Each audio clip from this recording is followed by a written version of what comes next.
We're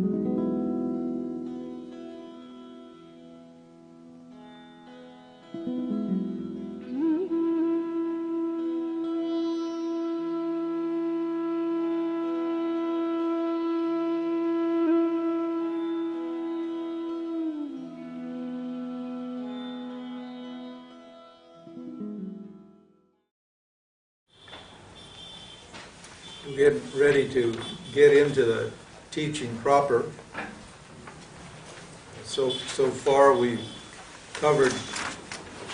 lightly covered the basics or the preliminaries, which has to do, first we said with the value of a human birth. The scripture said that you're lucky to be a human being. You could be a cockroach in India.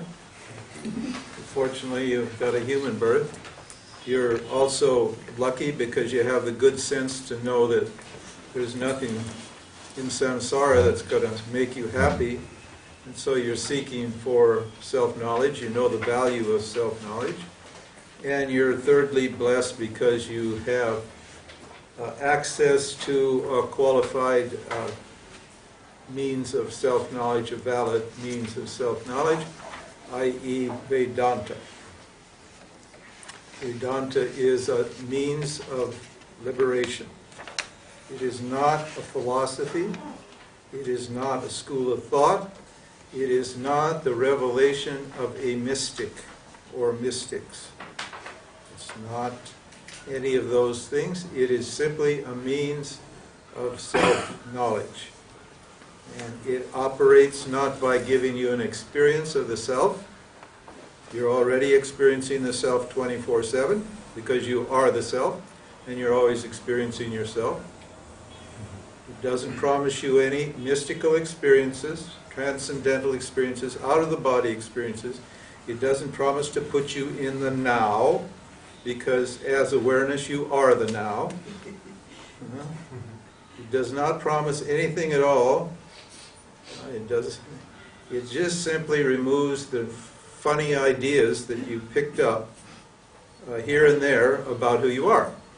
That's all it does. We don't have to. There's nothing more obvious than the fact that you exist. Is there anyone here that doubts that they exist? I mean, apart from Tony Parsons and those fellows who stand in front of you and say, I don't exist. They obviously have a doubt. No, it's evident, it's clear, it's obvious that I exist, and it's only the knowledge of my existence that we're talking about here. So we don't have to fiddle with any of that stuff. We've just got to, what? Get rid of your funny notions, your ideas that are cooked up out of ignorance of yourself, out of ignorance of who you are. That's how this means of knowledge works. So you're blessed if you understand this. That's what they're saying. And to take advantage of, to benefit from this means of self-knowledge, you need to be qualified. And we've covered those qualifications in the last couple of days. You need discrimination. Discrimination is the ability, first we said, you need to be discriminating enough to know that you want moksha, that you don't want anything in samsara, and then you're capable, then you need the discrimination between who you are, awareness, and the objects appearing in awareness.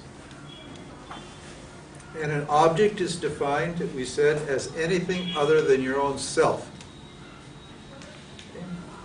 You're just going to separate yourself from the objects appearing in you. That's called discrimination. The self is real, and the objects are not real. The whole problem is, I believe the objects are real. That's my problem. That's why I'm chasing objects. Situations, circumstances, feelings, emotions, ideas, etc., security, pleasure, various things. I'm chasing all those things. Why? Because I think they're real. If you knew that none of these objects were real, you wouldn't chase them. You wouldn't be looking for love outside if you knew it isn't real. You believe it's real.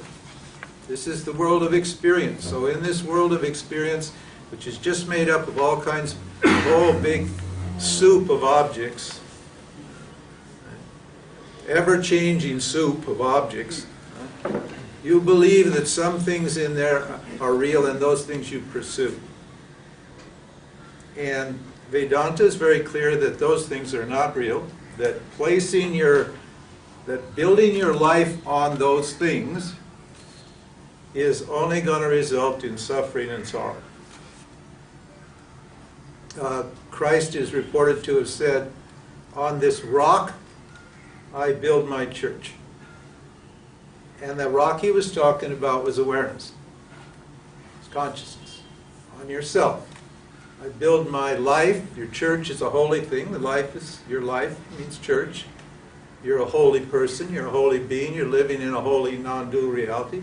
On this rock of knowledge of who I am, I build my life, is what he meant.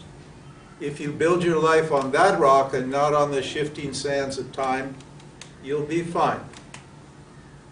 That's all Vedanta say, and that's called discrimination. For discrimination to work properly, you need to be dispassionate, we said. A dispassionate person is someone who is indifferent to the results of his or her actions. Hey, why are you looking so sad?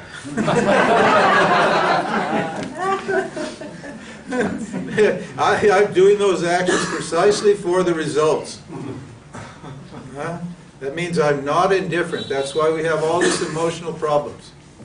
You can just forget about mom and pop and the federal government, the society, and men, and all these things you like to blame for your problems. The problem is you're just not getting what you want. That's all. You got these wants, you want those results are not coming, and you get upset. Just simply because you're dispassionate. A dispassionate person understands that he or she is not responsible for the results of his or her actions. That's a mature person. The qualifications here are just a statement of maturity. That's all. A grown-up person knows very well they do what they do, but the results are up to, let's call it God. Okay? We have to separate God from consciousness here. Because as far as consciousness is concerned, there's no creation and there's no doer and there's no actions. So we're going to leave consciousness out of it here. We're assuming that you're a person here now. You think you're a person and you're going for certain results. And this person, right, a dispassionate person understands that the results of the actions are not up to him or her, and therefore he or she says, okay, que sera, sera. I take what comes. I take the bitter with the sweet. It's called dispassion. Sama, control of the mind. Not by controlling the mind, but by observing the mind from what? From the self's point of view. Looking at the mind objectively.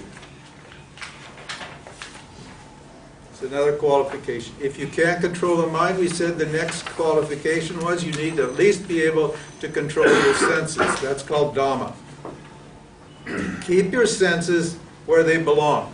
The senses are always connected to the objects. You don't need to hook up your senses to the objects. Not to worry. They're already connected. Everything is happening on its own. You can just what? If you can't keep your senses where they belong, you're going to have trouble. You're going to have an agitated mind, and an agitated mind's not suitable for discriminating the self from the not-self. So I need to have control of the mind by observation, control of the senses. Just physically, that's just an act of will. A mature person can control his or her mind. But an immature person can't control his or her mind, so a person who's reasonably immature better learn how to control their senses, at least. That's a sort of bare minimum there. Non-depending on external objects or ego or the absence of minus, that's a qualification. Non-depending on what? external objects by the ego, not letting your ego depend upon external objects for your happiness, and what? Absence of the belief that anything belongs to me. You have to see that everything here is nothing but consciousness and that you didn't create one thing. You did not create one thing here. Nothing belongs to you.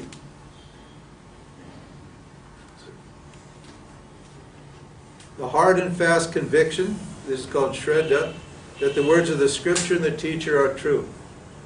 He said that was faith pending the result of your investigation. Faith in the idea of what? In the knowledge that you are whole and complete, actionless, non-dual, unborn, ordinary awareness. And knowing what that means. Faith in that, and then pending the results of your investigation means what? The application of this knowledge to your mind at any and every moment of your life. By applying this knowledge diligently as your thoughts emerge, you can prove this statement of the scripture that you are limitless, non-dual, actionless, ordinary, unborn awareness. You can prove it to yourself. You can see that it's true if you inquire along the lines of the scripture. The scripture is just the what? The means for inquiring into this statement that you're okay. Always and in every way putting the mind on awareness. Taking a stand in awareness. You may have read Greg Good's book, Standing as Awareness. Taking a stand as awareness. Constantly affirming yourself as awareness and not as that limited, inadequate, little imperfect, separate person that you take yourself to be. Which means what? Non-identification with your fears and desires. Because your fears and your desires are what? Simply, right, a sign that you believe there's something wrong with you. That you're limited and inadequate. That's all. If you felt adequate, you wouldn't have fears and desires.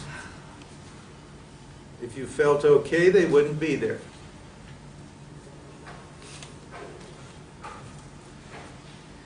And, always putting the mind in awareness, not pacifying or entertaining the mind, not using spirituality to cope. Not using, people using spirituality to just cope, to just keep themselves floating 6 inches off the bottom. Better not. Better just hit bottom and start over again. Many people, this town is full of people, right, who just made spirituality into a lifestyle. It's just good enough to manage their neurosis, and that's all. It's just not a poor management of their neurosis, actually, but it's at least it keeps them off, keeps them out of the nut houses, keeps it, So you're not a burden to the society, at least.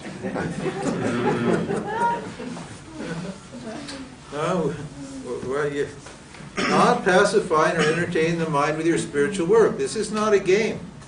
This is for serious people. Qualified people have these qualities, and they go for it. They're professionals. When I first came to India, I didn't know much, and I just saw these sadhus around, and I didn't tell one from another. But when I met my guru, I saw professional sadhus. It sounds funny, but real sannyasis who took it seriously and lived it 100%. They weren't just middle-class people playing at spirituality, hopping from satsang to satsang and going here and there and chatting about their experiences in the chai shop. They were actually living this and what? Discriminating, living clean, pure, beautiful, holy lives. To take it professionally, you have to take it seriously. If you want to get anywhere, look, you go into a job, you go for even a entry-level job, and it takes certain qualifications. You go for a good job, a big job, you may have to spend 8 or 10 years getting qualified, isn't it? Yeah. You want to be a lawyer, a doctor, a scientist? This is a good 10 years to get qualified.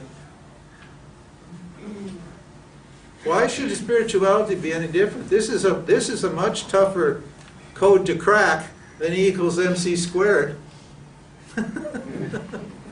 You know why it's so difficult? Because it's so simple. That's why. It's so simple that you can run around your whole lifetime trying to figure it out. So you need to take a professional attitude, and these are just the qualifications of this. And finally, burning desire for liberation. If you don't want it and want it alone, hey, it's not going to work. You have to be single-pointed on this. Because as soon as some other desire comes up, then off you'll go chasing that. And then all the work you've done pursuing moksha, where's it going to go? Down the tube. You got to go back and start all over again every time. When Mr. and Mrs. Right shows up in the satsang, where does moksha go? Whoop, out the door. Our eyes met across a crowded satsang. Pitter patter goes my heart. And where's my moksha? Next lifetime.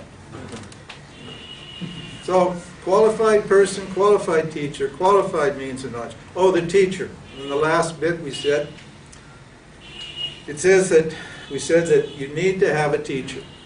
Why? Because if you could remove your own ignorance, you would have done so by now. You can talk very, very in a very articulate way about other people's ignorance, but about your own ignorance, you can't see it. That's what ignorance is. It needs to be pointed out to you. So this is why you need a teacher and a teaching. It will just reveal to you what you can't see yourself. And we talked about the qualities, the qualifications of that teacher. It should be established in the self as the self, wield the means of knowledge with confidence, should live, be what? Not just teach the words and the ideas, but his or her life should be what? An example of the teaching. In other words, the teacher itself is the teaching. Not just the teaching, the teacher is itself. If a person says that, if they're not enlightened and they're talking this, actually you could get it if you were highly qualified, if they were a competent teacher, if you were highly qualified. But having a teacher there who actually is an example, who you can see just with your own eyes that they're living free, adds so much power to the teaching and gives you so much confidence, because you can understand that that teacher was a jerk just like you at one point. Yeah. So none of these great beings, they aren't any greater than they were before, actually. But we call them great beings. They were all little jerks like us, right, at one point. It wasn't that they were born enlightened and they're coming from some other planetary system, or they're avatars who were just plunked down here. All these silly spiritual notions. All of them started out like you and me, popped out of a physical womb, ignorant as anything, and just following their spiritual inclinations, they developed themselves, pursued a path in the right way, and came to understand who they were. So it's possible for anybody. Okay? So that's a sort of shortened synopsis of the qualifications, the preliminaries. Now we're going to get down to the teaching.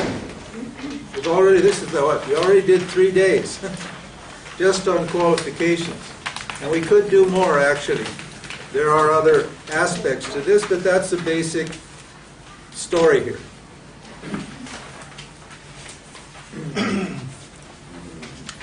Verse, 25.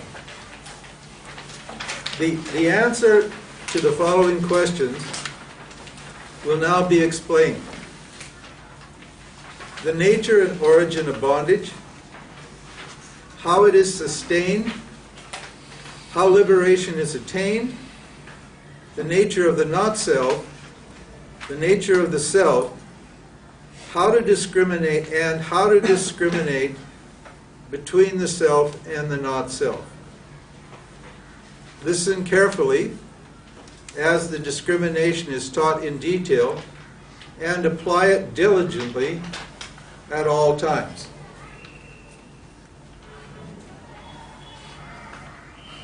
You need knowledge to do this.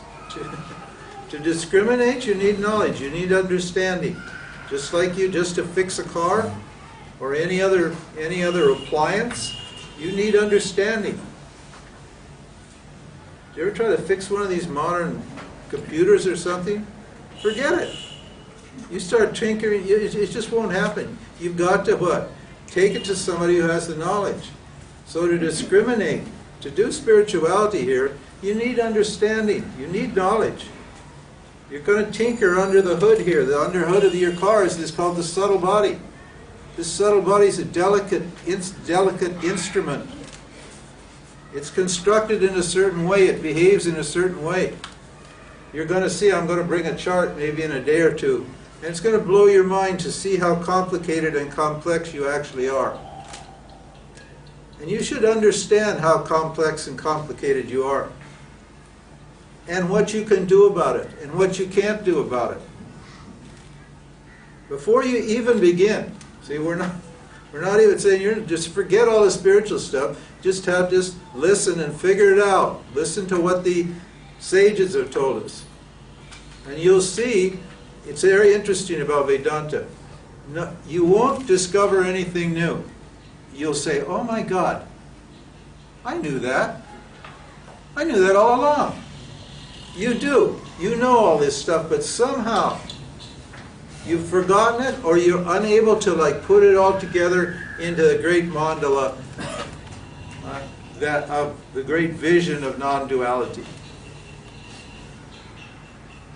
All the bits are in you. Everything, you've got everything you need. You have all the tools. You just don't understand how how it works. And so you need to have it all tied together, carefully put together for you, so you can what? Apply this knowledge diligently at all times. If you think you're going to get, if you think it's easy, you want Easy Street, you don't belong here. I tell you, if you're just looking for some kind of experience, forget it. You don't belong here, because this is hard work. I hate to tell you this. Everybody, all the rest of them, oh no, just come to satsang and we'll get you in a high state, or get a hug, or get some Shaktipat, or I don't know what. No qualifications, nothing's required, no instructions are really given. You know, stand on your head, chant Om 3 times, and eat alfalfa sprouts, and you're good. I don't know. It's about all they can tell you. Just give you generic advice. No, you're going to have to work at it, because ignorance is hardwired. Believe me, you know. Ignorance is the most intelligent thing there is next to awareness.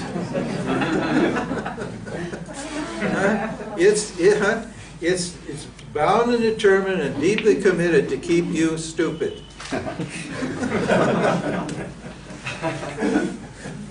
So you better have the right tools. That's all. Well, we just say, better have the right tools.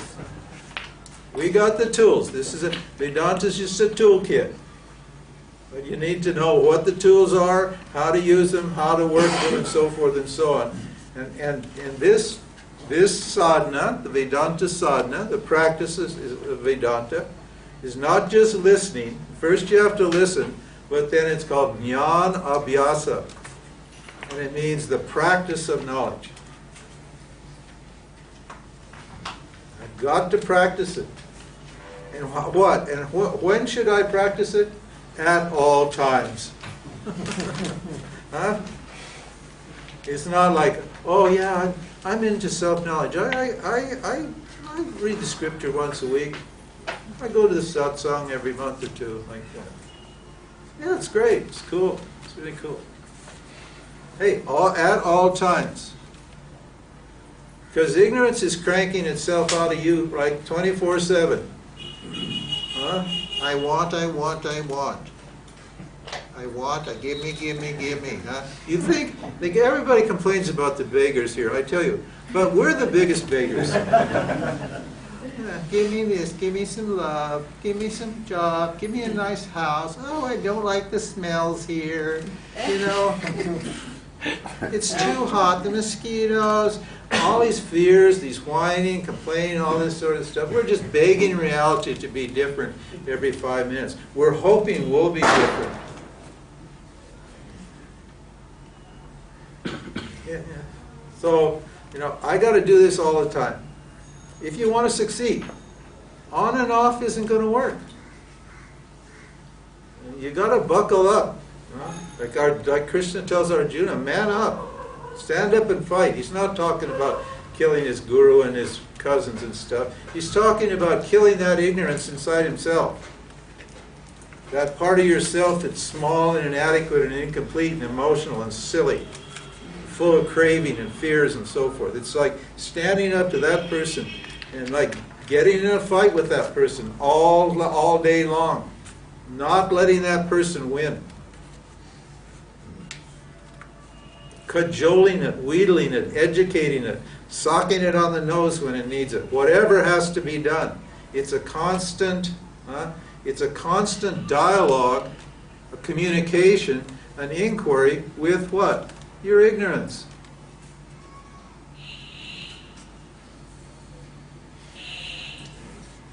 Got to make this more clear. It's not easy street. This is why so few people actually get moksha. So few people. Why there's millions of seekers and a handful of finders. Because the finders are those people who had the burning desire and the determination and just fought out the war day in and day out, day in and day out until they won the battle. Until the knowledge finally killed that ignorance, canceled that ignorance.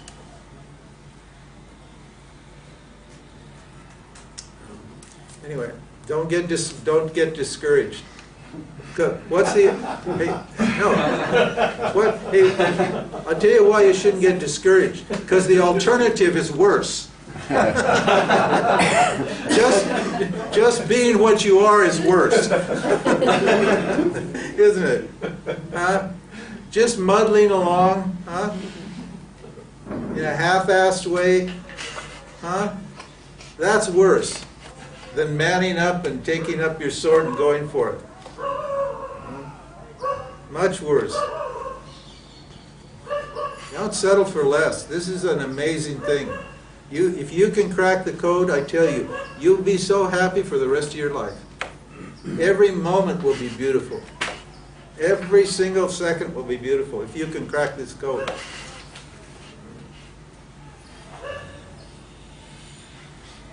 Okay, what is the not self?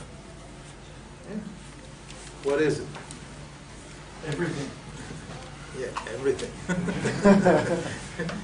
Yeah, well, it is. Yeah, everything that you can see, every object is the not self. But we're going to start carefully, patiently, at the bottom, and work through it.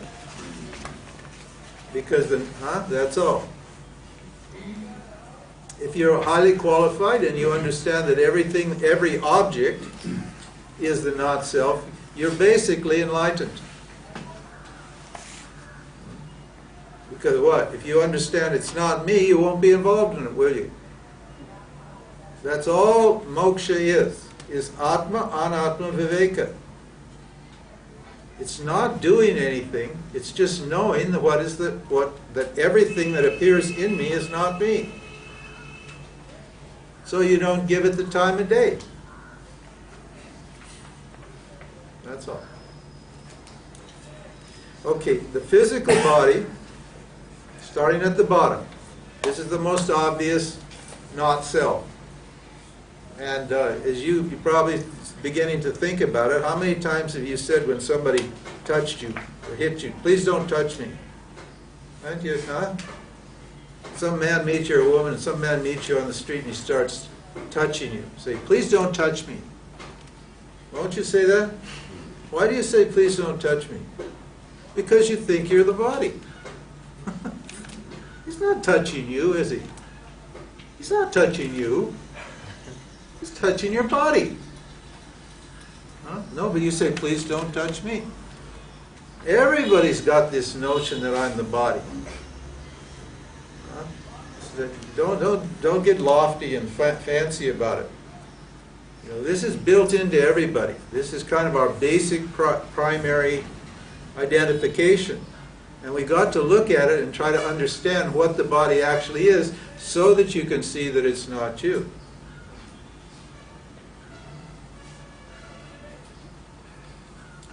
The physical body, it's called Karana Sharira. No, that's not right.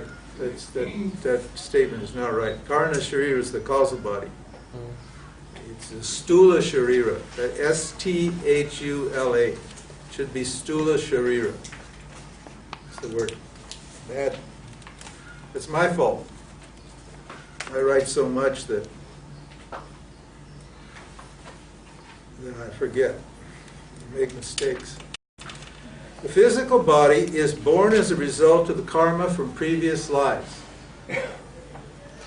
So where does this physical body come from? Why does this body come from? It's the result of the karma from your previous births. See, when you're born, well, you're not born, but when you think you're born, at the event of birth, but awareness sees or experiences a body. Where does that body come from? Well, it came out of the womb, but then how did it get in the womb? Huh? How did the body get in there? Sperm and an egg. Huh? Sperm and an egg, sperm inseminated an egg, and then the egg stuck in the uterine wall. And there's a body, but what makes it grow a certain way? Why are some bodies short and some bodies tall and some bodies fat and some bodies not and some bodies are white, some bodies are yellow, some bodies are black, have all different kinds of capabilities and so forth and so on? Why are they all different? If it's just a matter of matter and there's no... Well, it's the karma that you performed previously that's produced that kind of body, the kind of body that comes out of the womb. How does that happen? Think about it. Huh? That's pretty amazing, isn't it? That out of karma comes the body. Out of karma. Well, you have done certain things in your past life, and you've created vasanas, tendencies. Those tendencies, right, that were not worked out in that last life, needed to be worked out.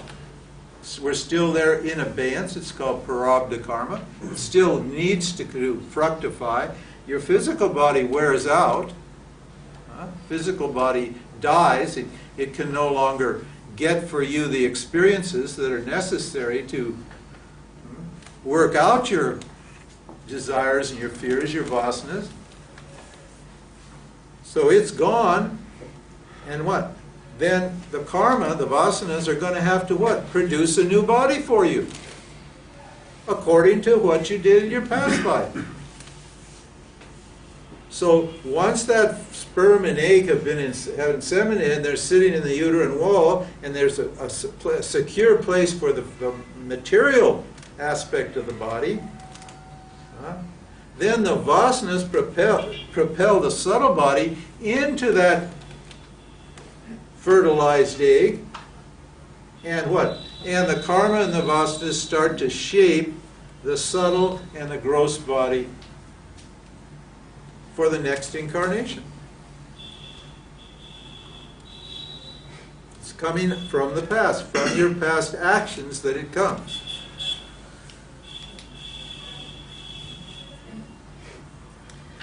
It is the locus. Now, what are we supposed to do with this? Huh? We got this thing. What are you supposed to do with this physical body? It's the locus of experience for the individual. This is where you're experiencing. The individual, you are sitting in this body, and you're meant to experience what? Reality, work out what you have to work out through this body. It's a medium of experience. It's a counter across which you transact business with the world. And it's made up of matter. which evolved as a result of the grossification of the subtle elements. Whoa, whoa. I'm gonna, I'll have a new chart for you, and it's way too complicated right now to explain it to you. So in a couple of days, we'll take our time and I'll show you how the body was made. How this whole subtle body and the gross body, how it was made. But I need a chart to do that. You won't be able to, I can do it in my brain because I've done it for a long time, but it will take a chart because we'll have to work at it very carefully. And it tells you here that what? It's made up of matter, and matter evolved from what? The grossification of the subtle elements. And what those subtle elements are called tadmatras are, and how they came out of what? Consciousness. We'll explain that later. But the purpose of this physical body is what? Just a counter across which to transact experience. That's what it's about. You're inside that body, looking out from inside the indweller, the jiva, the individual's inside looking out. He or she has got lots of karma. Karma means you want things and you don't want things. That's what karma means. You have desires, you have fears, and you're trying to what? Complete yourself, right, by gaining experiences through this body in this life. That's what we're doing. That's all. There's nothing special about it. It's just meat. It's just matter. That's all it is. If you're glorifying it, make a big story out of it, and petting it and loving it and all that sort of stuff, hey, it's just food. In other texts, it's called Anna Maya Kosha. It means the sheath of food. It's a meat tube. Okay? That's all it is. There's nothing special about this. Everybody's body, there's only one physical body, and it functions the same in everybody. And it's just for experiencing. The subtle body, okay, now we're moving up here. This is called the subtle body. Now you're not going to do any spiritual work in the physical body. Okay? You know, diet and all that stuff, that's not really, that's for the physical body. That's good. It has a certain impact on the subtle body, but not a lot. Spiritual work takes place in the subtle body. All this discrimination, all your spirituality, all of your stuff is going on in the subtle body, and this is where we're going to concentrate. Okay. Now, the subtle body is called the Suksma Sharira. Sharira means a body. A body means something that disintegrates. As you well know, this body's disintegrating. It's in time, it's born out of certain forces, and it's dying all the time. It's disintegrating. As you speak, it's disintegrating. That's what Sharira means. Subject to destruction. And it's composed of the 5 organs of perception, the 5 organs of action. 5 organs of perception are here. The 5 organs of action, right here. The 5 physiological functions, and the 5 subtle elements, beginning with space, ego, mind, intellect, memory, ignorance, desire, and action.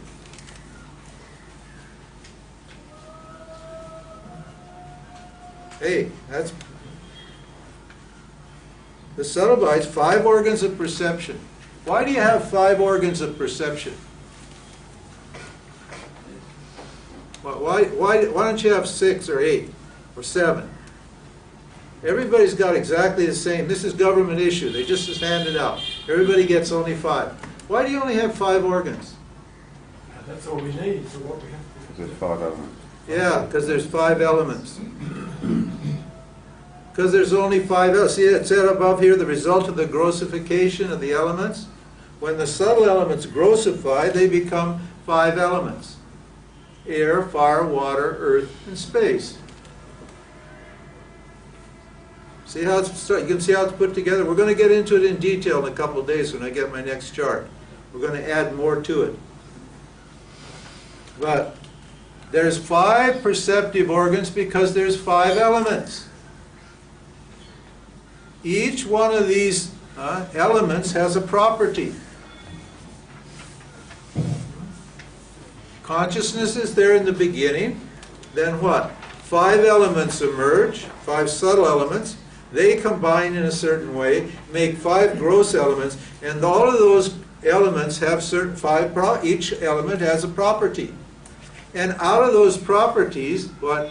The perceptive organs evolve. Why? The perceptive organs evolve because consciousness needs to know itself, what? In the world. Ignorance is operating, and it wants to understand itself and experience itself in this world. And so it evolved, what? 5 perceptive organs so that you can get knowledge. They're called the jnana indriyas, the indriyas of knowledge, the organs of knowledge. Those 5 organs are meant to what? Give you knowledge of the 5 elements. Because how can you function here unless you have knowledge of your environment, of the world, of matter? How can you do it? You can't do it.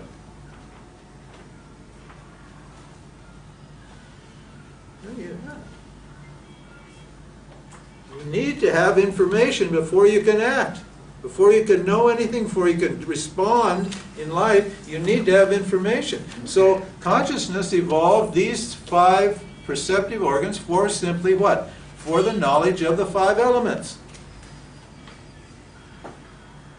Now, when you experience, do you experience 5 different things at once?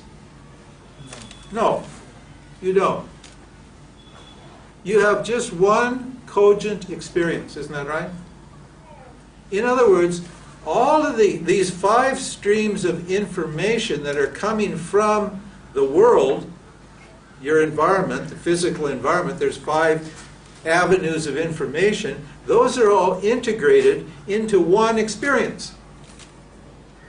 Isn't it?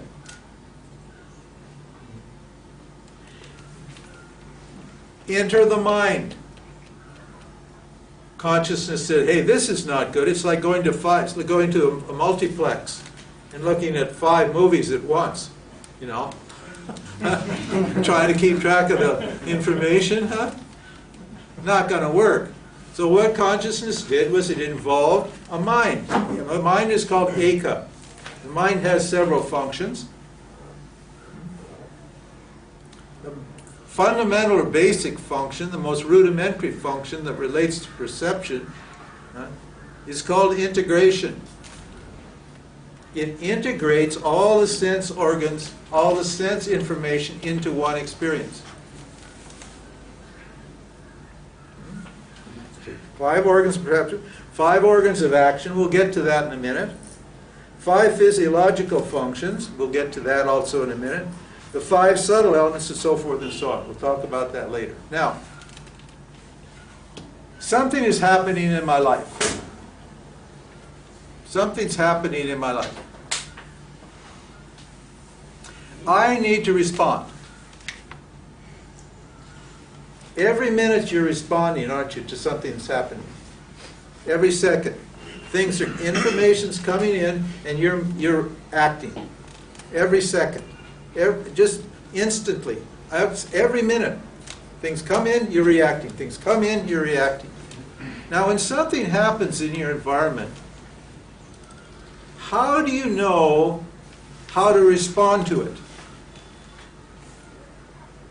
How do you know what to do? From your experience. Yeah. From the past. Dharma means appropriate response. How do you respond appropriately to what happens to you? Well, you need to, first of all, figure out what's going on, don't you?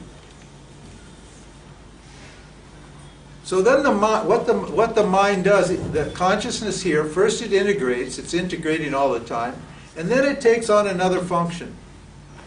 It's called doubting. The mind doubts.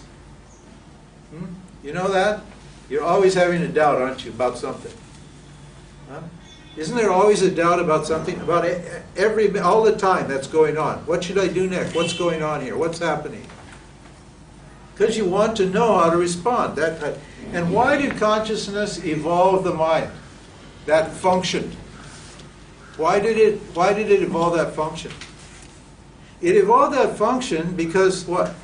Nothing here is what it seems to be. Huh?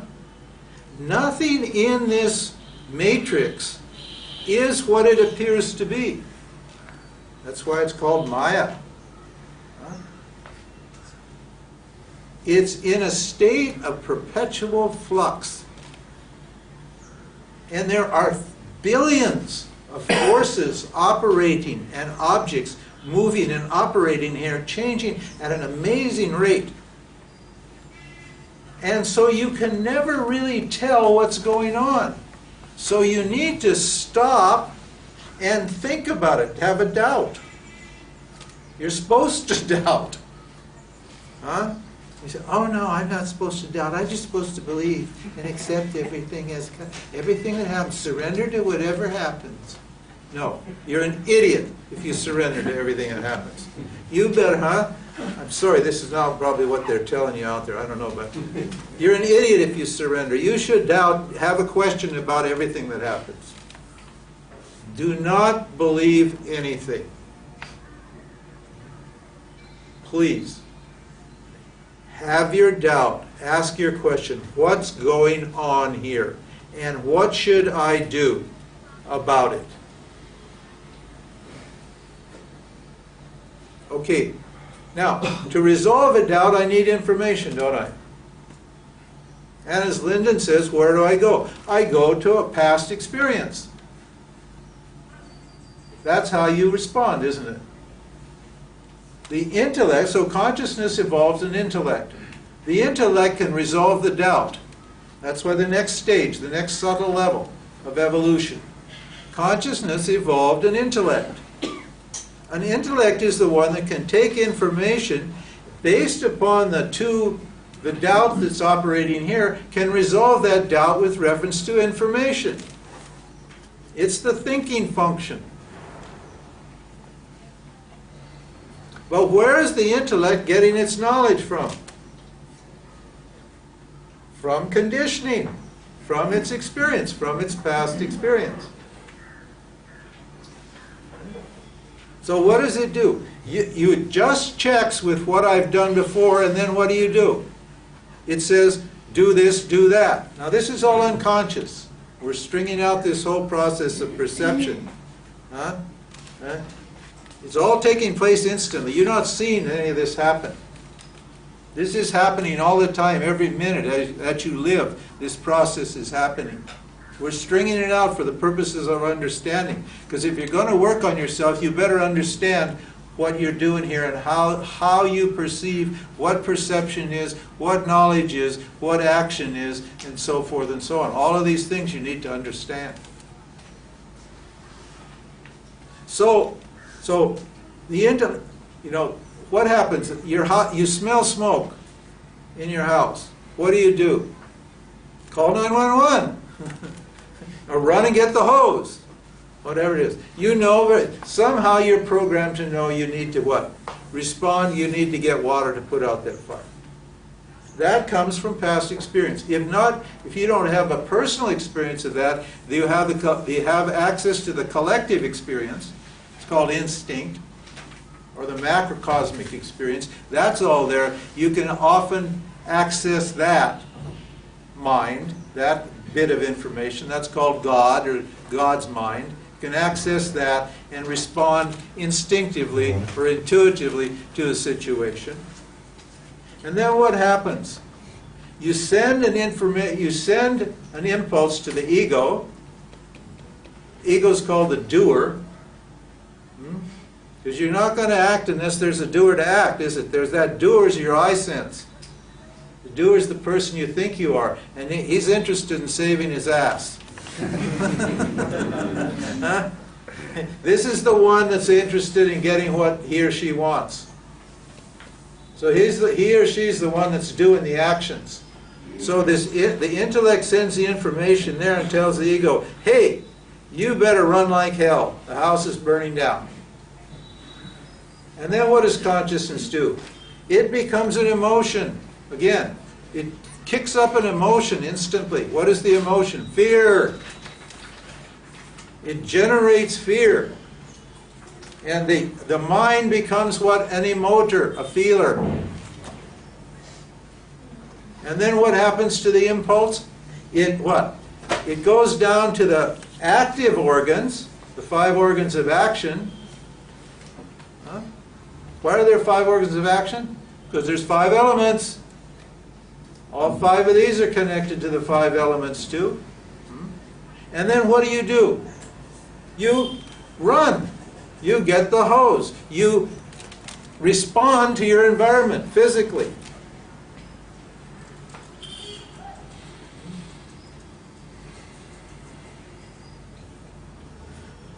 Information in, information out.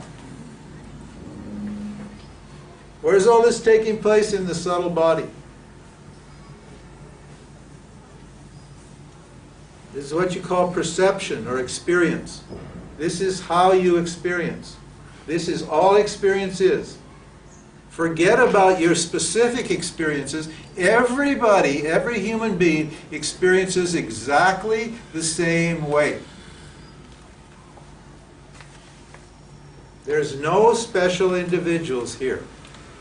There's awareness, you, plus 3 bodies.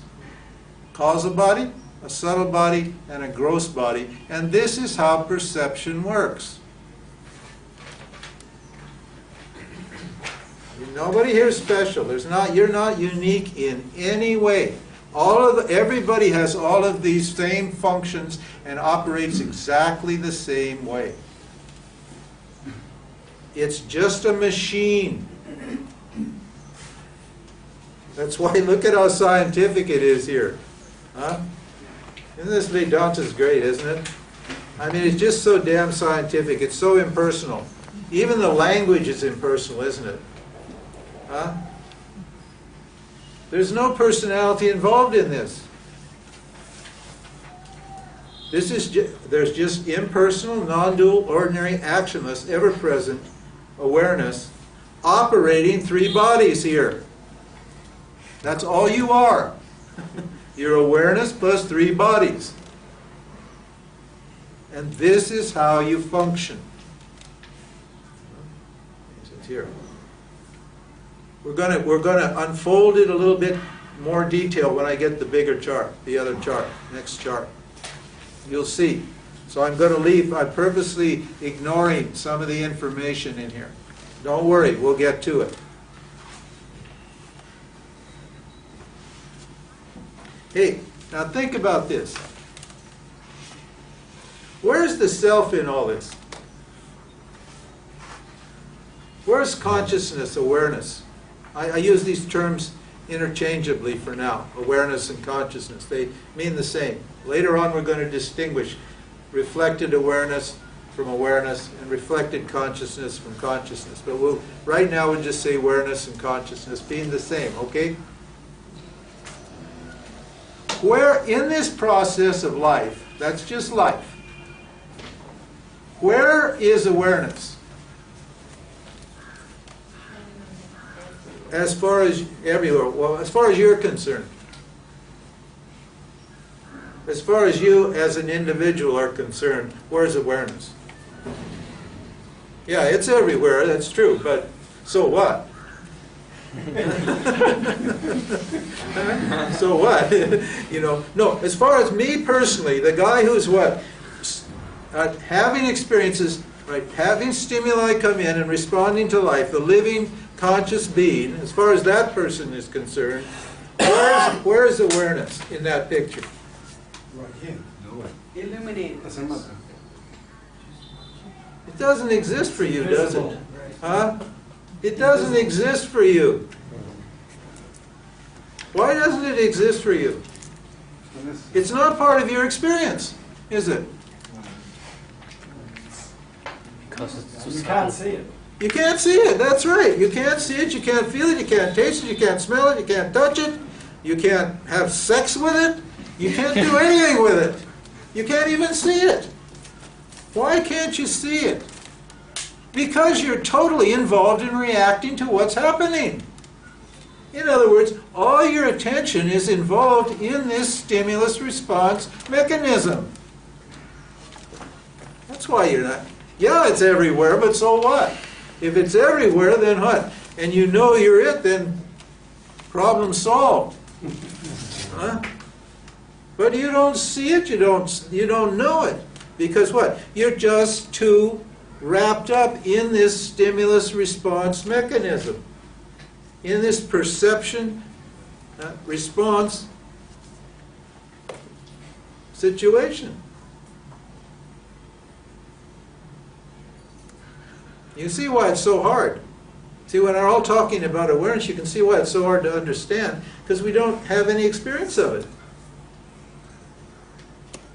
It's hidden behind all your experience. And out front, in front of awareness, all this thing is going on, and this experiencing entity, this subtle body that I take myself to be, right, is extroverted. It's just worried about what's happening. Huh? You're only thinking all the time about what you're going to do and what's happening to you and what has happened in the past, isn't it? You're either thinking about what happened, what's happening now, or what's going to happen. That's all you were, and how you're going to get what you want or avoid what you don't want in this big soup. So no wonder you don't know who you are. I mean, no wonder. It's not a mystery. Oh no, I'm going to accept. People write me, oh Ram, you know that you have a great website, you write cool books, but that's all intellectual. It's just intellectual. I want to feel awareness. I want to experience awareness. Hey, pack it in. The experiencer can't experience awareness. Awareness is subtler than the experiencer. With your ears, can you hear ultrasound? With your eyes, can you see infrared? No, you can't. Oh, but I want to experience infrared. I got a guy like that send an email. I want to experience other world. I want to expand my perception so I can see ultraviolet and infrared. I want to do that. Hey, I told him, please, pack it in, man. You're going to just get a headache. Because these senses they only can know so much. They're only operating in a fine little band of experience. That's all they can do. They can't see something that's subtler than them. And the subtlest thing it is you, awareness. You're the subtlest thing. You're subtler than the subtlest, the scripture says. So how are you, this gross person here, looking out at the world, worrying about what's happening, worrying about his karmas? How is that person going to experience this?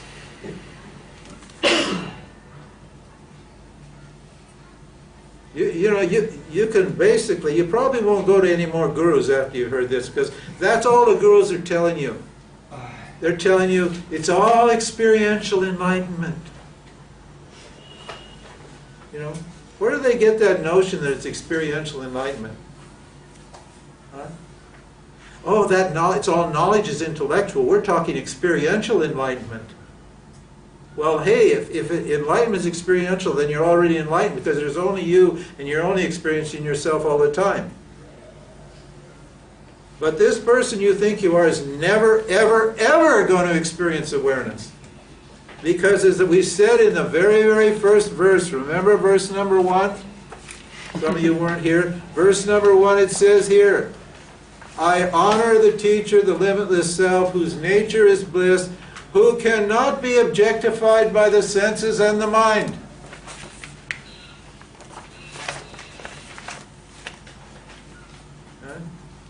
Did you miss that? Forget that bit? You got to sign on to the logic as we go here, okay? If you forget this bit, then this isn't going to make sense. You can't experience awareness because awareness can't be objectified. So how are you going to do it?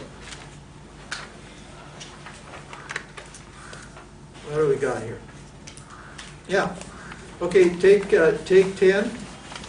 We'll start back at 17 minutes after. So this subtle body, the Sukshma Sharira, Sukshma means subtle, Linga means sign. It's a sign of consciousness. Linga Sharira means it's a sign. Why is it a sign? It's not consciousness. Subtle body is not consciousness. Subtle body is a reflector. It's called pratibimbaha. It means it just reflects consciousness. So that's where you can see consciousness. If you want to experience consciousness, you can experience the reflection of consciousness in the subtle body under certain conditions. But it's a linga, it's a sign, it's a symbol. It points to consciousness. If you investigate the light by which you know what you know, it will take you to awareness. So that's why it's called the Linga Sharira. The Linga is a body, and it's what does it say about this? It's composed of the organs of perception, the organs of action, the 5 physiological functions, the pranas, the 5 subtle elements beginning with space,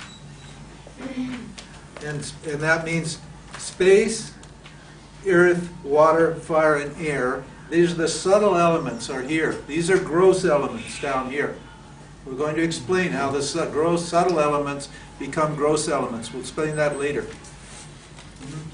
But this subtle body is made up of these 5 elements in their subtle form. This is where your astrology and your stuff is. I'm a fire sign. I'm an air sign. I'm a water sign. Sign means a lingam. Means what? There's a person that's highly angry, an angry person. He'll have the subtle element of rajas, or fire, will be predominant in that person's subtle body. When anger comes, they'll express it.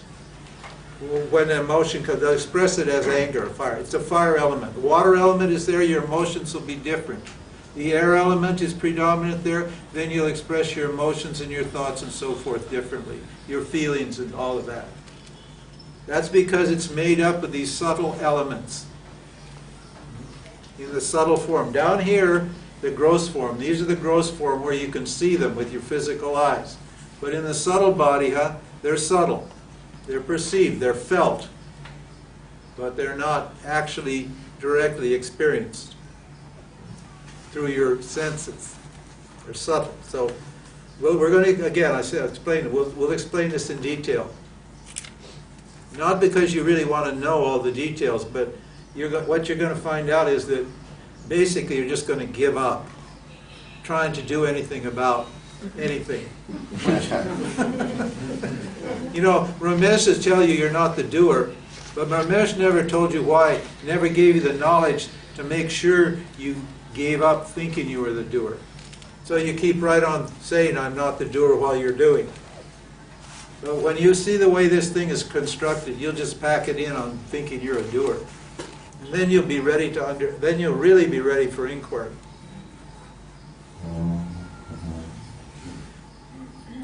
You'll realize it's impossible to do anything. You'll just sit back and relax and take it easy. Okay, now, so it's made of the 5 subtle elements, beginning with space. It's made of the ego, hamkaraha it's called, ego, mind, emotion, we already discussed that, has 3 functions. The mind has 3 functions: integrating, doubting, and emoting. Intellect, the discriminating function, the determining function, we talked about that. Memory, can't function without memory. I mean, you can function without memory, but it's really hard to get anything done. You know Alzheimer's and these people without memory? They exist. In fact, it's kind of nice being without a memory. There's a group, they're called, what were they called? In California. They decided they were really going to, you were none of this talk spirituality for us. We're going to live it. We're going to be on the edge. We're going to really be here and now. So they went off to Mexico and had lobotomies done. So they couldn't live out of their memories. Yeah, there was a whole group of them. They all lived in a big house in Berkeley. And they were interviewed. I forgot they had a special name. You're going to do away with the memory. Yeah, you could do away with your memory. They, I have a friend, he's going to take me to dinner one night. He says, do you mind if we stop by the nursing home? And I'll just say hi to my mom. She was in the nursing home. She's got Alzheimer's. So we go to the nursing home, and he said, hey, watch this. So he goes up, and he hugs his mom, kisses her. She's happy to see him. And he tells her a joke. And she just laughs like a, oh! And then, as soon as she's done laughing, he tells her the joke again, and she laughs just as loud the second time.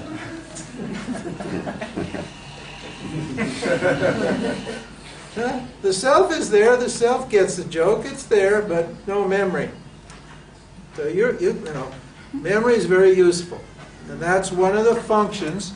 Consciousness has that function in the subtle body. Okay? Memory. Ignorance. Whoa. There we go. That's where all that stuff is stored here. Ignorance is in there. I've got it in the causal body, but for the sake of my chart, basically in this text they put it in the subtle body. And it's the same if it's the subtle and the causal body, because everything in the subtle body is caused by the causal body. So what, We'll just talk about that in a minute. Desire, this is where desire is. Okay? Where desire is desire. Desire means fear also. Okay? Fear is a negative desire. A desire is a positive fear. You can figure that one out. Do I have to explain? I don't think so. Fear and desire are in this body. Remember now, they belong to this body. What do you think the conclusion is going to be from this teaching? They don't belong to me. That's going to be the conclusion. We'll see as we go. Okay? They belong in this body. That's why we're identifying their location. Okay? Fear, desire, and action. Action or karma is in the subtle body. Physical body is just inert. There's no action in material. The subtle body is where action and karma is taking place. So those things, right, those belong to the subtle body, okay? And this subtle body, where does it come from? Remember we said the physical body comes from the results of your past actions. Now where does the subtle body come from? It is born of the elements in their subtle state. They're called tadmatras. It is born of the elements in their subtle state and contains, and the elements in their subtle state are sattva, rajas, and tamas. We'll discuss that later. And contains the impressions of previous experience, vasanas. I've got them here in the causal body, but it's just as good you put them in the subtle body, because everything that appears in the subtle body comes from the causal body. And you can't see the vasanas because they're what? Subtler than the subtle body. Just like, you can't see the self. This is who we think we are. We think we're the subtle body here. The subtle body can't see the self, and the subtle body can't see the vasanas either. Why? Because it's subtler than them. This is what? Gross to the subtle. So if you're living here in this dimension, if you think you're this subtle body here, you're not going to be able to see your vasanas or experience your vasanas directly, and you're not going to be able to know who you are. You don't see it either. You see, you're starting to get a feeling now for this, aren't you? Why enlightenment's kind of tricky business. But how do you know of the existence of this causal body? Because you experience all of these various thoughts and feelings and emotions and dreams and memories and beliefs and opinions and so forth and so on. You have a whole inner life that you do experience directly, don't you? And that inner life has got to be coming from somewhere, doesn't it? You can't get something out of nothing. Okay? I've got an inner life. I've got my whole life is inside me, in my subtle body. Thoughts and feelings and memories and dreams and aspirations and fantasies and all this stuff and memories and desires and fears, all of that huge pool of subjective experience is going on inside of me. Where is it coming from? It's coming from the causal body. And what is the causal body? The impressions of previous experience.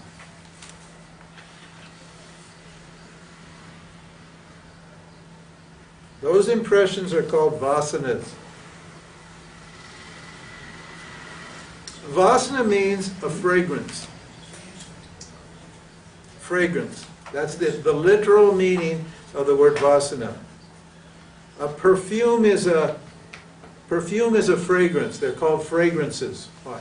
There's an element there, and it gives off a trace, and that's a perfume. It smells. You can't actually see the perfume, but what? You can smell it. It's not. You can't see it. It just gives off a trace, leaves a trace. And so why are these? What are these vasanas?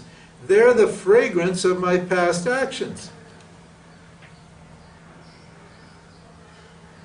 The actions that I've done, what? Without the knowledge of who I am. If I do actions with the knowledge of who I am, I don't get what? I don't get any vasanas. I don't collect vasanas. But if I act not knowing who I am, I collect vasanas. And every action that I do leaves a trace or a fragrance. Leaves a smell. Psychic smell. It's not part of the intellect. Excuse me? It's not part of the intellect. Intellect's part of the subtle body. The vasanas are also part of the subtle body. Intellect is just a function to discriminate. This is the subtle body here we're talking about. Those vasanas are what? Operating in the subtle body as my subjective experience. And they come from what? The actions that I've done out of the light of the knowledge of myself.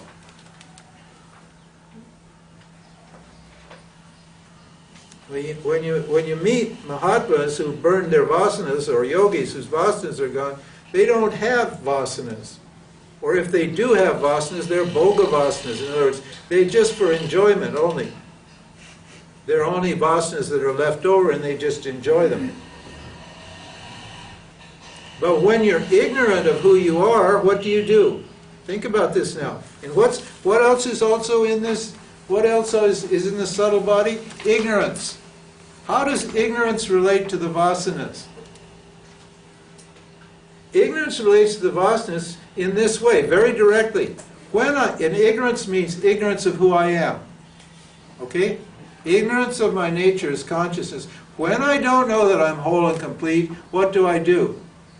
I try to get experiences that will make me feel whole and complete. That's what ignorance is.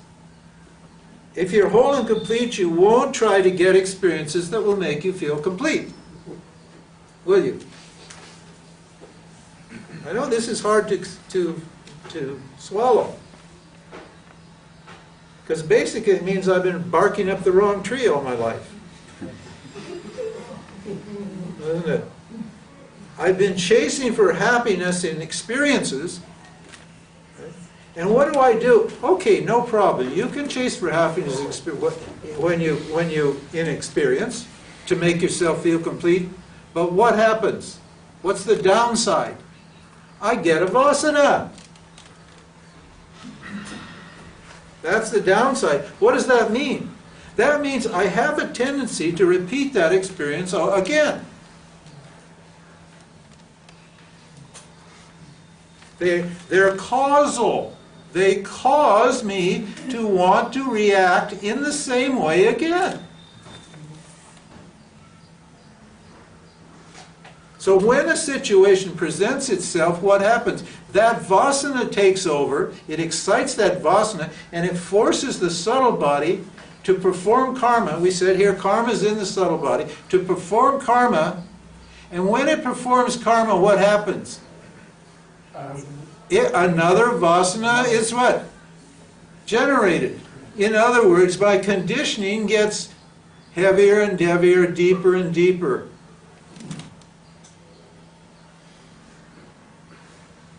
This is why everybody's interested in entertainment. Huh? Why are you interested in entertainment? Because your life is boring. That's why. Your life is deadly boring because what? You're just a machine being operated by your vasanas. You're just like a robot.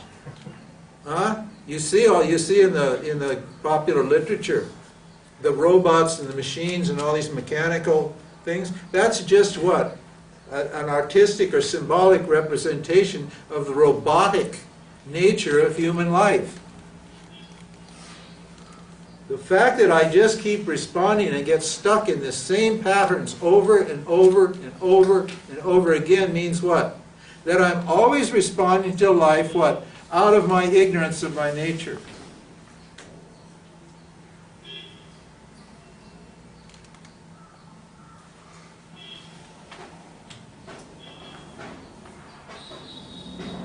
And I keep thinking, oh, if I do it differently, yeah, sure. Okay, you do something differently, you have a different experience, and it works.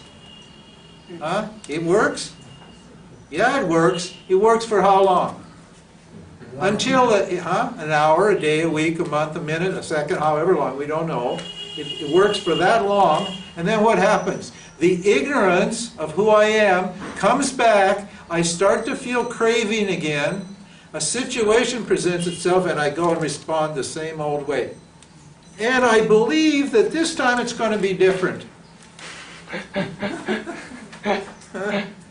I believe that, okay, you fall in love once, fair enough.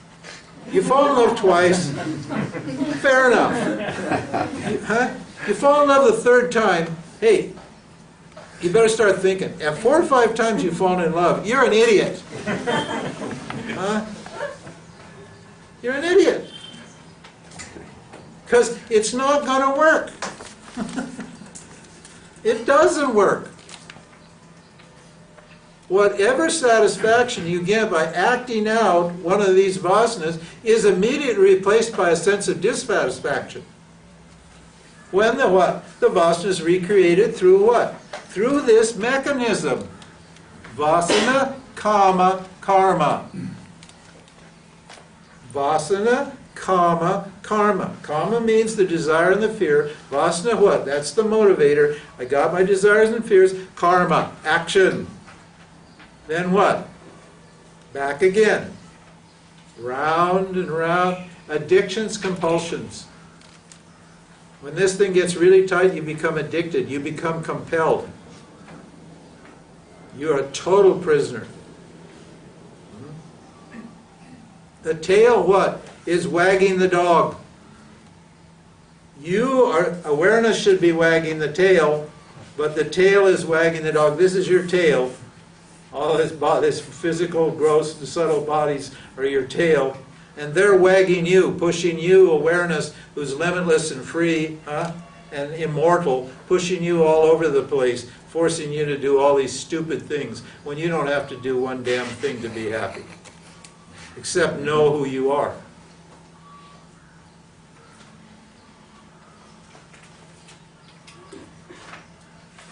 Around and around. So Buddha called it the Samsara chakra. Chakra means a wheel.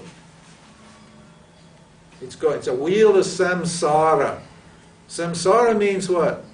What never remains the same from one minute to the next. That's the meaning of samsara. And samsara has a really strange kind of energy. The reason it's so painful, there's two kinds of forces in two kinds of energies. One is called centrifugal energy, and the other is called centripetal energy. Centrifugal energy is when you spin something like this and it throws the energy out, like a slingshot. It's centrifugal force. You go, and it goes like that. But centripetal energy is what? The energy of a whirlpool. That's a contractive energy. It sucks you in. The more you act, the more you struggle to get out of it, the tighter it gets. And eventually you get down in the very bottom of that vortex of that whirlpool and you're just you're just totally neurotic. Your subtle body is just wound up so tight that your brain things don't work anymore. You can't, your intellect goes crazy. Your emotions get all fouled up. The whole inner structure here of the subtle body gets distorted and conflicted because of the power of these vasanas. And those vasanas, what are they motivated? What is the cause of the vasanas? I don't know who I am. That's the cause. That's why he says it's ignorance. It's all in the subtle. This is all. You didn't know you had all this stuff. Yeah, you do know I have all this stuff in you. Not in you. None of this applies to you. But what do? I take myself to be the subtle body, and then what? Now I got a problem.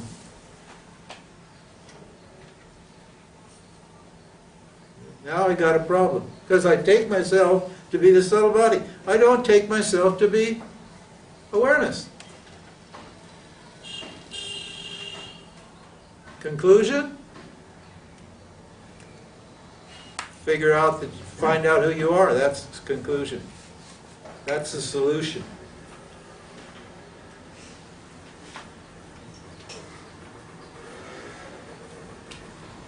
Now there's a couple of theories about how to get, because now these vasanas are what? They become my problem, don't they? My conditioning becomes my problem. Because I don't have any freedom to act anymore or think anymore. Because I'm so conditioned, I'm like a robot, I'm like a machine. And to discriminate and to act freely, I need to what? Somehow reduce or remove the pressure that's coming from my causal body, from my vasana layer. To give my mind a little relaxation, to give my emotions a chance to heal, to give my intellect an opportunity to discriminate.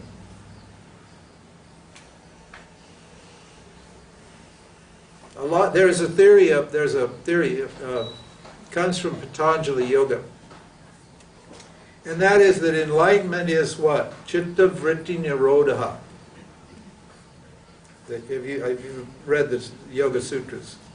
The first sutra says, now the study of yoga, means now that you're prepared or capable, you can study yoga. And the second verse says, yoga chitta vritti nirodha. It's a definition of yoga. And it means chitta vritti nirodha, means getting rid of the chitta vrittis, the vasanas. Nirodha means to efface or to remove or destroy or to get rid of or exhaust or what? The vasanas. And then the third sutra says, and then the seer shines in all its glory. Right? Then the self is revealed. So I got this problem, I get rid of the vasanas, and then I get enlightened. That's generally how that teaching is understood. So I've got to get rid of all my vasanas to get enlightened. Is that true? Is that true? No. Action's not going to remove ignorance, is it? The vasanas are there because I'm ignorant, and we already said earlier that action won't remove ignorance. Only knowledge removes ignorance. And what? Don't I already exist prior to my vasanas? Yes, Huh? yes. Yes. Yeah. Of course I am. I'm there before my vasanas. So how are my vasanas obstructing my understanding of myself? How are my vasanas affecting who I am? Well, they're not, are they? They don't affect me at all, do they? As long as I know that this is who I am. Isn't it? But what if I don't know this is who I am? What if this is who I think I am? What if I think I'm the subtle body? Then I do have a problem, don't I? Yeah. The reason you're looking for enlightenment is because you think you're the subtle body. That's why. That's if you wouldn't be sitting in this room if you knew you were this. Well, there's a few people in this room who do know they're this, but and they just enjoy Vedanta. But basically, you're sitting in your room because why? Because you think you're this. So that means what? I got to get rid of all this stuff and then I can realize this. No, you don't. No, you don't. So don't worry. I'm just taking the piss out of that yoga theory, okay? It's a good theory up to a point. We're not against Patanjali. We're not against yoga at all. But as what? As a statement of enlightenment, Chitta Vritti Nirodha, as a statement of enlightenment, it doesn't work. Because the self and what? The mind, the three bodies, do not enjoy the same order of reality. They're in different orders of reality. The mind is not opposite the self. Like sickness and health, or day and night, or light and darkness, or right and wrong. Those are opposites. That's in duality. But this is not a duality, this is a non-duality, and this what? This is a projection of ignorance. So it doesn't what? Negate the presence of awareness at all. In fact, awareness remains when this projection is here. But as long as I'm caught in this relative, right, apparent reality here, and take myself to be this subtle body, then I've got a vasana problem. Though my mind, my subtle body, which is where enlightenment's going to happen, enlightenment's for the subtle body. Enlightenment's not for the self. The self's already the light. So there's no self involved in it. Enlightenment's for the subtle body. So, but if my subtle body is all disturbed by my vasanas, by my hang-ups and my desires and my fears and my dreams and my memories and my karmas and all that sort of thing, then how in the hell is that knowledge going to work here, stick here? It's not going to. It's not going to work. It's not going to stick. The knowledge won't take place and it won't be retained. Because what? My subtle body is too disturbed because of my vasana load. Therefore, I need to what? Get my subtle body calm and peaceful and pure and relaxed and prepared for knowledge. Therefore, Chitta Vritti Nirodha is useful as a means of what? Preparing the mind for moksha. Not as a means of enlightenment itself. It's an indirect means. But I need to have an indirect means. I need to have the ground prepared. See, not only should I be qualified, see all the bad news you're getting here, guys? I mean, let's just go to the chai shop and forget it. And talk about enlightenment. sit around and chat about enlightenment, our enlightenment experiences. No, I need to prepare my mind. So yoga is great for preparing my mind. That's what it does. It works out my hang-ups, my psychological problems. The vasanas are, this is where my psychological problems are. So yoga is here to what? Sort me out on this level, so what? My mind is capable and prepared of understanding who I am.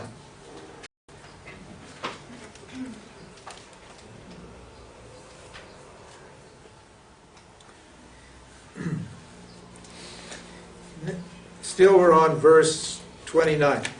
It is the experiencer, we've got to get this clear now. It is the experiencer of the results of both good and bad actions.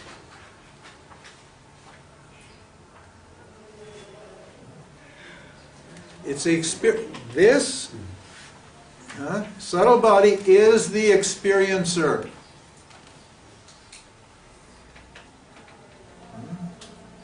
Is the self an experiencer? No. Yourself is not an experiencer. The self has no instruments for experience. It doesn't have a body and a mind and a causal body. It doesn't have all those things. It's just pure consciousness. It's just pure awareness. It's not experiencing anything. If you say I'm experiencing, you've got it wrong. You have it wrong. You're not experiencing anything. You never ever experienced anything, and you're never ever going to experience anything because you're not capable of experience. Your subtle body is the experiencing entity. Get this very clear now, please. The experiencer is the subtle body, not you, not awareness.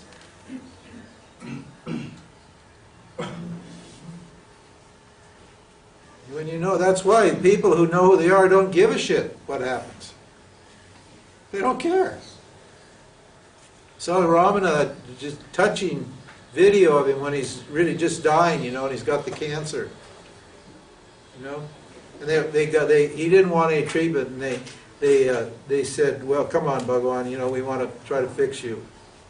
So they got this fancy Ayurveda guy who, you know, is supposed to be the top guy, and he does all these, mixes all these potions up and grinds all the herbs and chants the mantras and does everything, gets it all, the big solution to Ramana's problem. And they're putting it on his neck or throat or something, whatever it is. Arm. Huh? Left arm. On his arm or whatever, I don't know where it was, on his body somewhere. And the guy reported, he said, you know what he reported? He heard Ramana say, mud on mud. Wow. Mud on mud. You're not experiencing anything. Mud is experiencing mud. That's all. Huh? Awareness is free of experience. You are free of experience. You're whole and complete. That's why you don't want to experience anything, because you're whole, because you're complete. Purnaha. Purna means full. You're Paramasukhaha. You're satisfied, limitlessly satisfied. You're always satisfied without doing anything. That's why the self's called Paramasukha. Brahmanandam, Paramasukhadam. I said in the chant, Brahmanandam. That awareness is what? Limitless. Anandam has no limits. Paramasukhadam. Sukha means pleasure. Limitless pleasure. What? Self-evident, self-revealing, effortless pleasure without having to do one thing. It's called bliss. Got to get it clear who you are and who you aren't. Remember, this is just discrimination talking here. This text is helping us to separate us from what? The experiencing entity. These people who say enlightenment is experiential are full of BS. They're full of BS. Enlightenment is not experiential. You're already the light. How are you going to experience it? You're already the light. There's no experience operating. You're not, this experiencer is not going to do it. So when they're telling you that, they're wrong. And they're just leading you down the primrose path and trying to give you what? A vasana for spiritual experiences. Huh? All you're going to get is a vasana for spiritual experiences, which is going to be just as frustrating as a vasana for hamburgers or any other thing. Huh? And you think, oh, I'm so special. I've had these spiritual experiences. Hey, pack it in. It's just, you're just craving for another spiritual experience. You had what? You had a few epiphanies. Your mind became quiet for a little bit. You felt happy and blissful. And what? And that's all. It's the same bliss that you get when you go to a movie or eat a hamburger or have sex. It's exactly the same bliss. When your mind calms down, you go to the causal body, which is a bliss state, and you experience bliss. And you pick up a vasana, and then what? You get addicted to that particular kind of experience. That's all. I hate to tell you this.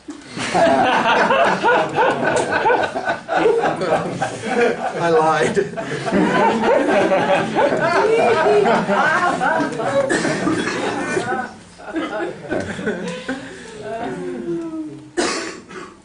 No, I mean, I told you that this is we're criticizing those people, but there's the logic. You see? You say, oh, he's a cranky old bastard, that Ramji. He doesn't like this. He's criticizing these people and all that. Yeah, we're criticizing them, but we got the logic. This is why it doesn't work. This is why you should stop chasing experience.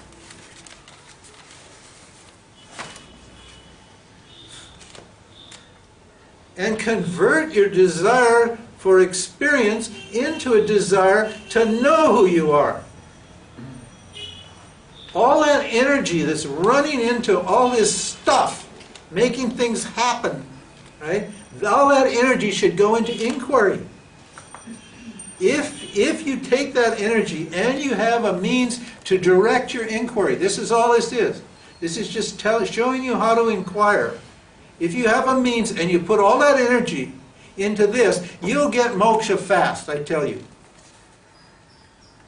But as long as you keep going outside, trying to what? Make that work, all you're going to do is just stay in this world.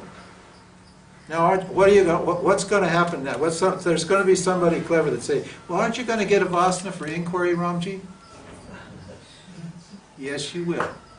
You'll get a great vasana for you. You should have an amazing vasana for inquiry. I've got such a vasana that that's all I do. I've been doing it for 40 years and it won't stop. I'm up 4 in the morning. You should have a vasana for inquiry. Why?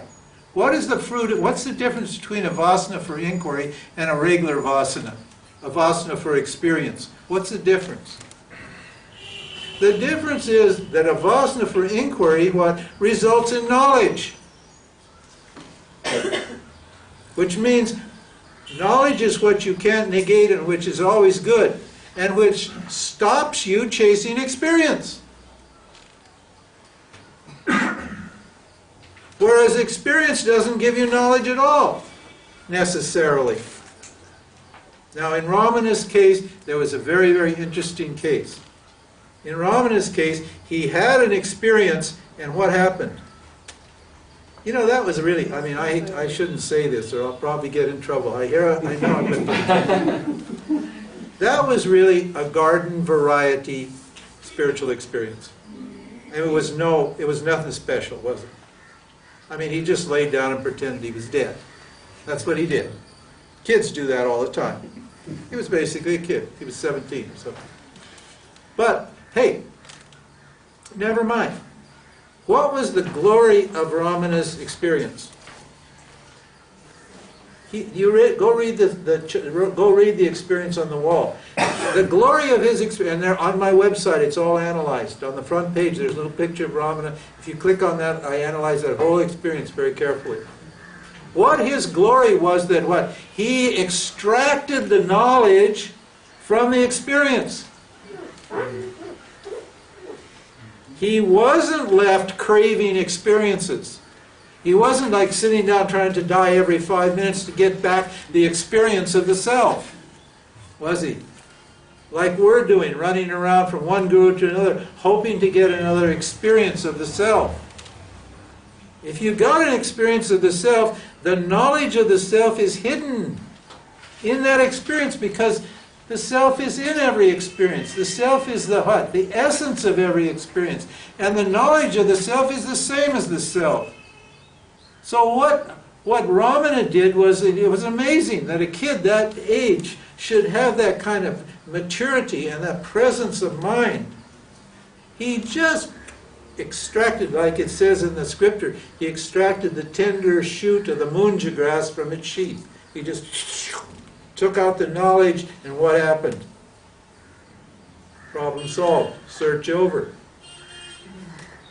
I am the self, he said. That's the knowledge.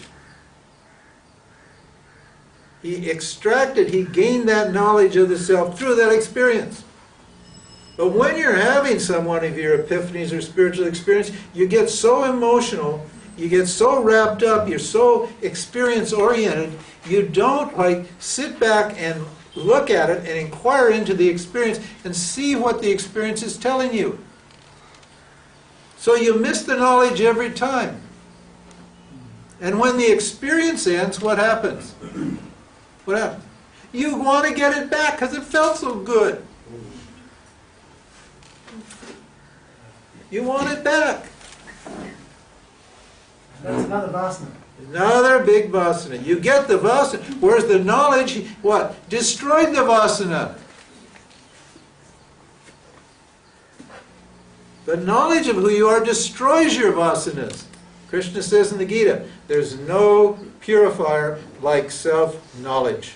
Purifier means there's nothing to clean up your vasanas and your ignorance faster and better and quicker than self-knowledge. But you've got to have it to do the job.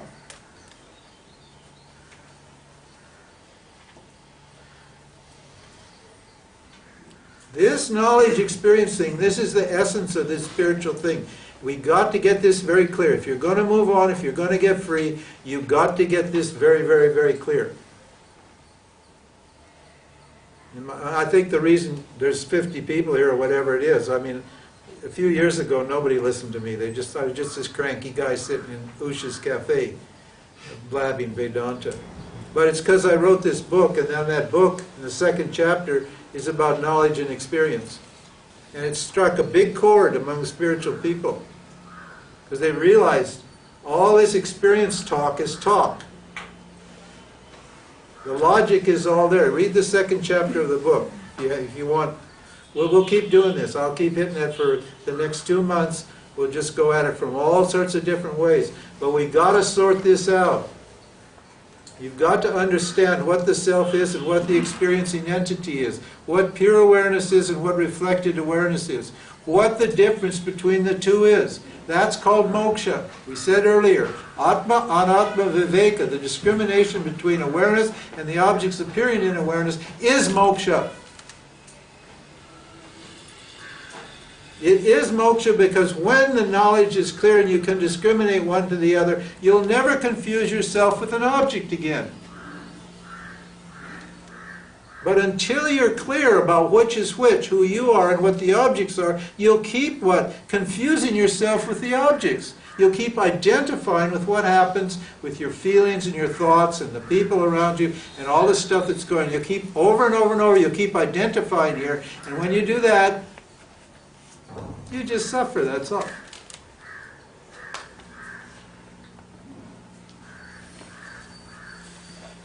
Okay.